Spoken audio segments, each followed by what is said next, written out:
Dans les forges sacrées du Japon, chaque lentille est forgée avec la précision des sabres légendaires, prête à capturer la lumière et à révéler l'âme du monde. L'histoire racontée ici est celle du Plenia. Aujourd'hui, je mets les petits plats dans les grands pour le test du Plenia parce que c'est vraiment pas une optique comme les autres. Il y a un mois, j'ai envoyé un mail à Nikon en leur demandant s'ils avaient un 85 1.2 à me prêter. Et je me suis dit que j'allais tenter mon coup, et que bon, s'ils avaient un petit 135 mm 1.8 qui prenait la poussière sur une des étagères, en vrai, je serais pas contre de le tester aussi. Et voilà ce qu'ils m'ont répondu. Du coup, j'ai pu passer un mois entier avec le Plenia. Et autant vous dire que je l'ai bien poncé. Je l'ai reçu avec 5000 km au compteur et il repartira avec au moins 60 000. J'ai pu faire du portrait en studio pour une comédienne, du portrait en extérieur de jour comme de nuit, mais aussi des visuels publicitaires sur un yacht et d'autres shoots dont je pourrais pas forcément vous parler parce que j'ai signé des NDA. Je peux donc le dire sans détour, le Plenia est l'une des meilleures optiques que j'ai jamais eues entre les mains. Mais vraiment, je pense que vous vous rendez pas compte à quel point elle est exceptionnelle et je vais maintenant vous expliquer pourquoi Nikon a fait autant de bruit pour au final un 135 qui n'ouvre que en 1.8 et pas en 1.2 et surtout pourquoi cette optique a l'honneur d'avoir son nom inscrit en lettres jaunes. Avant de parler de compression et de bokeh, on va rapidement évoquer l'ergonomie du Plenia. Si vous êtes un habitué des optiques de la gamme Z, il n'y a pas grand chose de notable. Vous retrouverez une bague de mise au point électronique assez large qui tombe bien sous la main et que vous allez pouvoir régler en linéaire ou en non linéaire, mais aussi paramétrer sa plage de rotation. Vous avez aussi une seconde bague paramétrable sur laquelle vous allez pouvoir assigner l'ouverture, la correction d'exposition ou bien la sensibilité ISO. On a aussi un bouton personnalisable disposé à deux endroits du fût pour être facilement accessible en shoot vertical comme horizontal. Bouton que j'utilise pour activer ou désactiver le mode silencieux. Mais bon, vous pouvez faire ce que vous voulez avec. Et c'est à peu près tout. Il n'y a pas d'écran LED, mais personnellement, je trouve pas ça très grave, puisque j'utilise principalement cet écran pour connaître ma focale, donc sur une focale fixe, ça me dérange pas. Le diamètre de fixation des filtres. Parlons-en, il est de 82 mm. Voilà, c'est tout. On est donc sur un standard assez répandu sur la gamme Z, et vous pourrez mutualiser vos Tiffen et autres filtres ND, ce qui est grandement appréciable quand on connaît le prix d'un Tiffen Black Pro Mist 1/4. Ça coûte un peu cher. A noter aussi que cette optique n'est pas stabilisée. C'est donc l'ibis du boîtier qui va se charger de rendre vos plans steady, et franchement pour l'avoir testé sur le Z8 et le Z9, ça marche très bien. On n'est pas ici sur une très longue focale, donc l'absence de stab ne fait pas défaut. D'autant plus qu'il n'est pas si lourd que ça, ou plutôt que le poids est très bien réparti. Sur le papier, le Plenia pèse 995 grammes, ce qui n'est pas vraiment léger. À titre de comparaison, le 105 mm 1.4 fait 985 grammes, soit 10 grammes de moins. Et le 105 mm 1.4, c'est un bon gros bébé, je vous prie de me croire. Et pourtant, le Plenia ne semble pas si lourd à côté de lui. C'est le premier point qui m'avait choqué quand je l'avais eu en main pour la première fois au précédent salon de la photo. Je m'étais dit, mais what? Manque pas des lentilles un peu là-dedans? Pourquoi le Plenia il paraît si léger? Tout simplement parce que son poids il est parfaitement réparti. Monté sur un Z8, l'équilibre est parfait et vous pourrez facilement l'utiliser à une seule main. Alors, vous allez me demander à quel moment on utilise un 135 mm d'une seule main, et vous n'aurez pas tort, mais dites-vous que ça m'est arrivé pour prendre ces photos. J'étais à cheval sur la balustrade du yacht, la main gauche à me tenir à quelque chose de bien trop frêle et de bien trop mou pour ma sécurité, et la main droite avec le Z8 pour shooter les modèles. Ne faites pas ça chez vous, ne mettez pas en jeu votre intégrité physique, ni même celle de votre matos. C'est pas une bonne idée. On est ici sur une qualité de fabrication haut de gamme inhérente à la série S-Line. Rien à redire à ce niveau-là. L'optique est solide et il n'y a aucun jeu nulle part. Nikon a aussi placé des joints absolument partout où l'eau aurait pu s'infiltrer et ça marche. Le Plenia est tropicalisé et vous n'aurez aucun souci à l'utiliser sous une forte pluie, comme ça a été le cas pour ce shooting. Parce que oui, on se frappe un début de printemps un peu pourri à Marseille et quand il n'y a pas la pluie du siècle, c'est 100 km/h de Mistral. On va maintenant aborder le point qui vous intéresse tous, la qualité optique du Plenia et les particularités qui en font un objectif d'exception. Cet objectif est composé de 16 lentilles réparties en 14 groupes, dont 4 lentilles en verre ED, une lentille asphérique et une lentille en verre SR pour éliminer les aberrations chromatiques. On retrouve aussi un traitement mésoamorphe et aréno pour éviter les reflets, les images fantômes et la lumière parasite en éliminant la lumière incidente provenant des directions diagonales et verticales. Bref, on est ici sur une optique d'excellente qualité qui ne présente aucune aberration chromatique et aucun vignettage. Le Plenia met l'accent sur l'homogénéité du rendu, et ce, quelle que soit l'ouverture. Vous aurez toujours la même valeur de luminosité au centre comme au bord de votre image, ce qui veut dire qu'en fait vous n'aurez pas de vignettage. Et ça va avoir un impact sur le flou d'arrière-plan et sur le bokeh.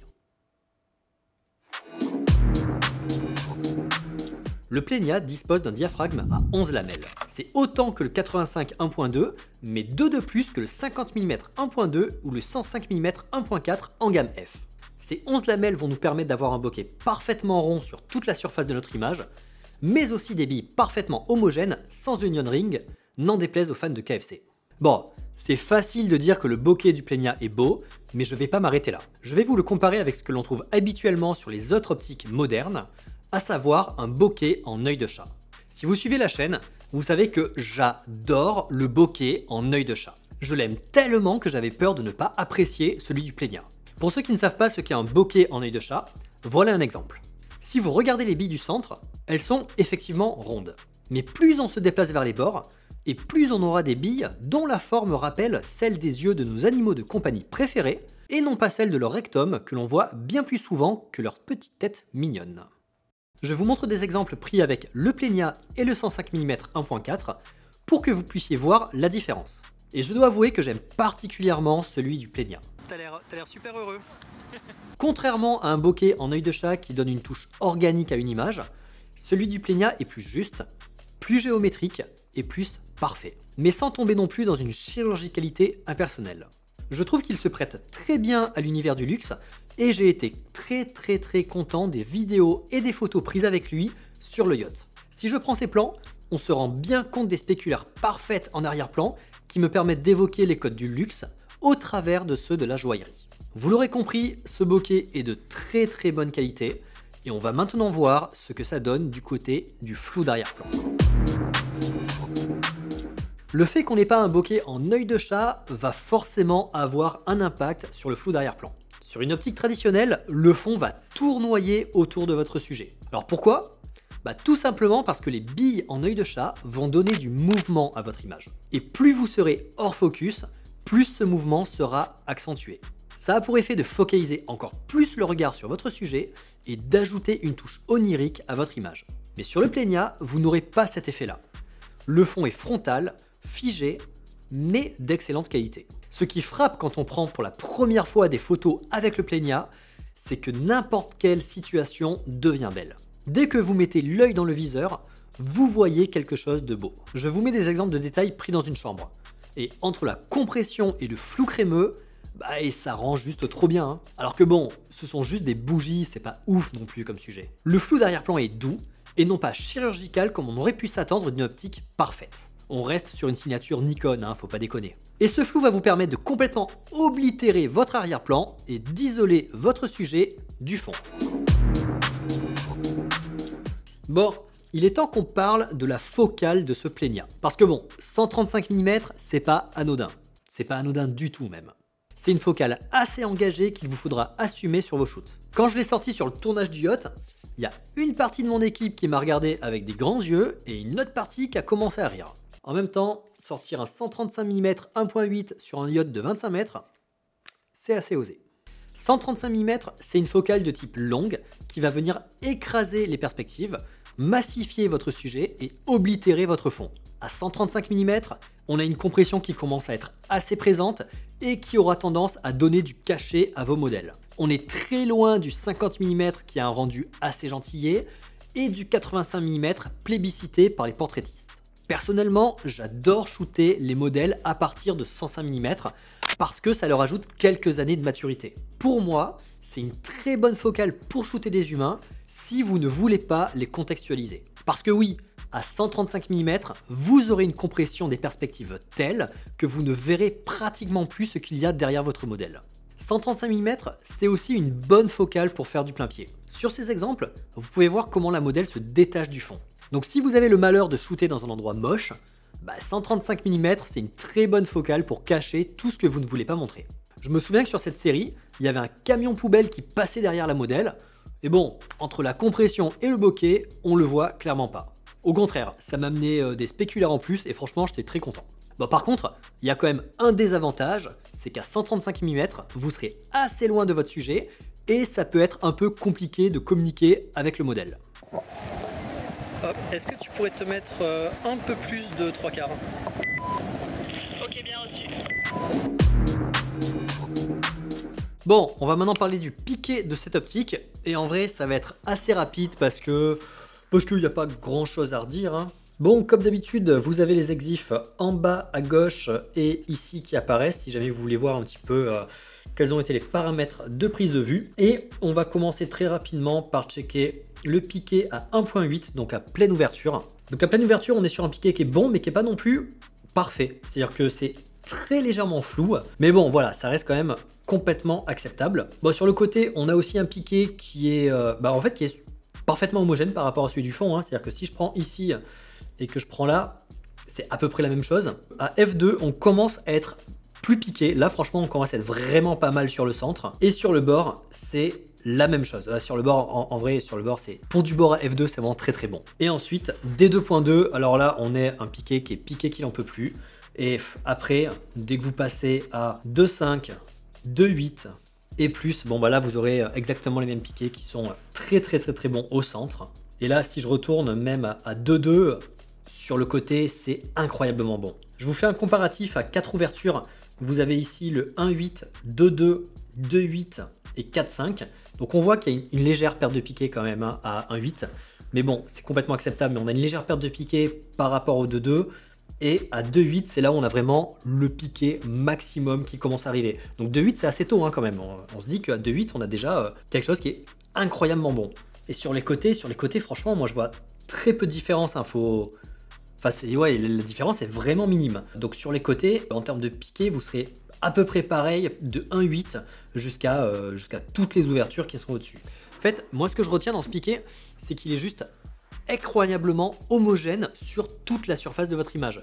Contrairement aux autres optiques, ici, vous n'aurez pas de piqué qui va commencer à baver sur les côtés. Quand vous avez un piqué qui est bon au centre, il sera aussi bon sur les côtés. Et quand il est excellent au centre, il sera aussi excellent sur les côtés. C'est quand même assez incroyable de voir une telle homogénéité sur notre image. Et je vous passe aussi à l'écran des images qui ne sont pas issues de mire, mais plutôt des images prises en conditions réelles, pour que vous puissiez juger du piqué de cette optique sur des sujets humains.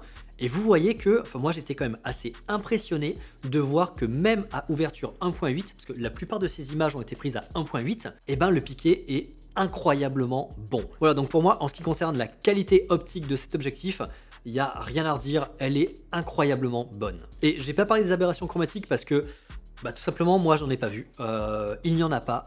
Donc voilà, je passe très rapidement. Piqué, aberration chromatique, qualité optique, le Plenia, il est très très très très bon. Bon, s'il faut trouver un défaut au Plenia, ce sont les flares. Avec le soleil en contre-jour, vous aurez effectivement des flares qui vont apparaître, mais bon, pour moi, c'est pas non plus rédhibitoire. Ils sont assez discrets et vous pourrez les effacer assez facilement avec Photoshop. Donc en vrai, ça passe. Surtout qu'en un mois, il n'y a que sur ces plans que j'ai pu en voir. Enfin, en tout cas, c'est que à ce moment-là que je les ai vraiment remarqués. Il y en a peut-être d'autres qui sont apparus sur d'autres plans ou sur d'autres photos que j'ai pu faire parce que bon, j'ai toujours le soleil à contre-jour en backlight. Mais en tout cas, il n'y a que sur ces plans-là qu'ils m'ont choqué. Il y a un film qui m'a marqué dans ma jeunesse et c'est Doberman de Jean Cohen. Déjà parce que voir Vincent Cassel et Monica Bellucci arrêter un fourgon blindé avec une balle de pistolet, c'est quand même classe. Mais surtout pour la première scène où un Doberman attrape le bras d'un gars pour protéger un nouveau-né. Genre le chien, il chope l'avant-bras du mec et il ne lâche rien. C'est un peu la même chose pour l'autofocus du Plenia. Sans déconner, je m'attendais pas à ce qu'il soit aussi véloce. un 135 mm en 1.8 vendu pour être un bokeh maker, avoir un meilleur autofocus que le 70-200 mm 2.8, qui l'eût cru? Je vous montre des images que j'ai prises alors qu'il y avait pas mal de vent. La situation était complexe pour l'autofocus et je me suis donc mis en single point. Et je n'ai eu qu'un seul déchet sur plus de 30 photos prises. Et sur l'ensemble du shoot, où je mets les détections des yeux et single point, j'ai eu moins de 10 photos ratées sur 800. Alors je me permets de revenir sur cette série. Vous pouvez voir comment le focus est bien fait sur l'œil alors qu'il y a des cheveux qui passent devant et que la modèle bouge en même temps. En fait, ce qui est impressionnant avec le Plenia, c'est la rapidité de son autofocus. Je n'ai pas encore eu l'occasion de le tester sur des événements sportifs, mais je n'aurai aucun souci à le faire. Je suis sûr qu'il s'en sortirait très bien, au moins aussi bien qu'un 24-70 ou qu'un 70-200. Donc sur l'autofocus, il n'y a rien à signaler si ce n'est son excellence. La distance de mise au point est de 82 cm et je dois vous avouer que c'est un poil frustrant. C'est un peu court et je me suis surpris à plusieurs fois à m'approcher un peu trop près de mon sujet et de ne pas pouvoir faire la mise au point. Alors, je parle là de sujets inertes et non vivants, parce que en ce qui concerne des modèles, 82 cm à 135 mm, c'est largement suffisant. Et d'ailleurs, si jamais vous approchez à plus de 90 cm, ça va devenir un petit peu gênant pour le modèle.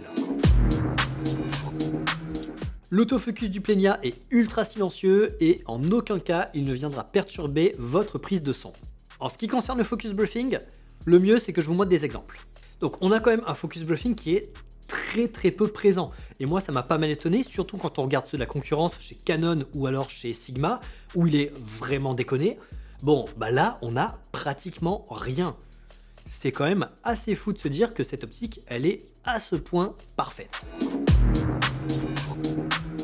Le Plenia est disponible pour la douloureuse somme de 3000 €. Alors oui, c'est cher, oui, c'est plus cher que la concurrence, et oui, ça nous fait un prix au kilo de 3000,44 € et 67 centimes, ce qui le place pratiquement au même niveau que le Scandium, dont la production annuelle est de 15 tonnes, et qui sert dans la fabrication de cadres de vélo, de battes de baseball et de fusées. Voilà, je sais pas à quoi sert cette info, mais maintenant vous le savez. Mais pour moi, ce prix est largement justifié. Ne vous y trompez pas. Le Plenia est un condensé du savoir-faire de Nikon en matière d'optique. Mis à part le Noct, vous ne trouverez pas mieux. Et encore, lui au moins, il a un autofocus. Si vous achetez le Plenia, c'est avant tout pour sa signature particulière. Et si vous l'utilisez sur des prods, c'est que vos clients y sont sensibles. Et si vos clients y sont sensibles, c'est sûrement qu'ils ont moyen de vous payer décemment. Donc 3000 € pour des contrats bien rémunérés, c'est pas grand chose au final. Mais je conçois que pour des amateurs, ça fait quand même une sacrée somme à débourser. Surtout pour une focale fixe. C'est pourquoi je pense que cette optique reste une optique de niche, destinée aux professionnels ou aux amateurs fortunés. Mais je suis complètement en train d'empiéter sur ma conclusion et il faut que je balance le titre avant. Si vous me stalkez sur les réseaux, vous savez que je suis un photographe qui utilise le couple 50-105 mm sur la plupart de mes shoots. Le 50 mm me fait office de grand angle pour contextualiser un sujet et le 105 mm de longue focale pour des photos plus oniriques. Du coup, 135 mm, bah ça me paraissait faire un peu doublon avec mon 105 mm 1.4.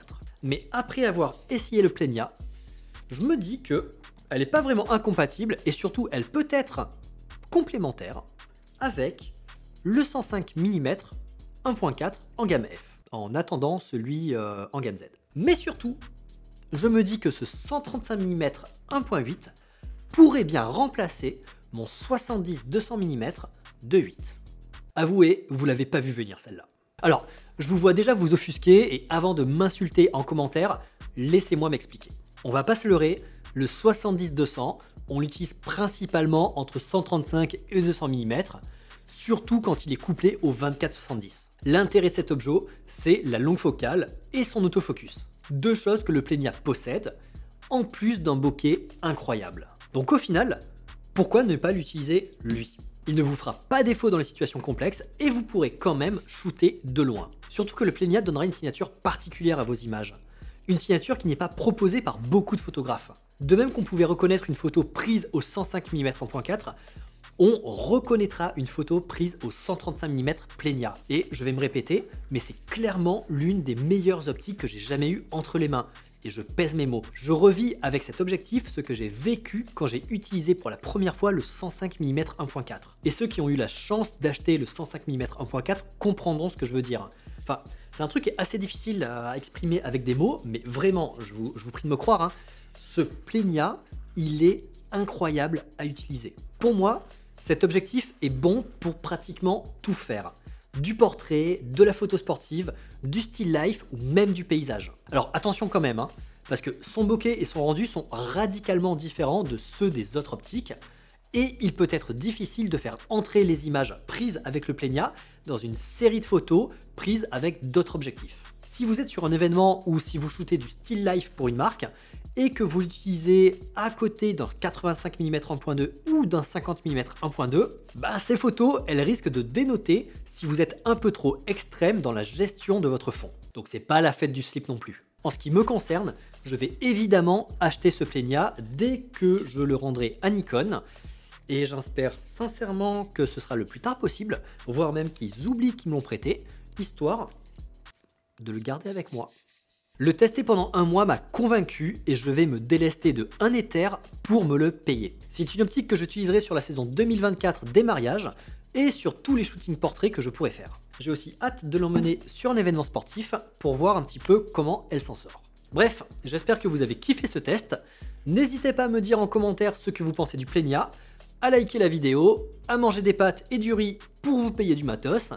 Et on se retrouve bientôt pour... j'en sais rien, moi, pour quoi faire? Bon, pour faire des trucs cool, quoi.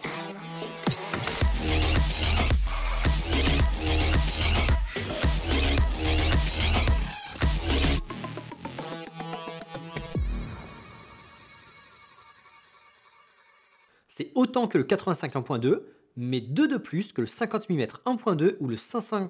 Faut que je vérifie cette info d'ailleurs. J'en suis pas sûr hein, que le 105 mm 1.4 il a que 9 lamelles. 105 mm 1.4 Nikon lamelle. Putain, le 105 1.4 il est toujours vendu 2119 € neuf. Putain, c'est ouf, il coûte méga cher. En vrai, c'est une belle optique, ça m'étonne pas. Mais il est quand même méga cher. Alors, caractéristiques techniques, voire plus à nombre de lamelles de diaphragme, 9, rounded diaphragm opening. Wow. Bon, bah du coup, j'avais raison, il y en a 9.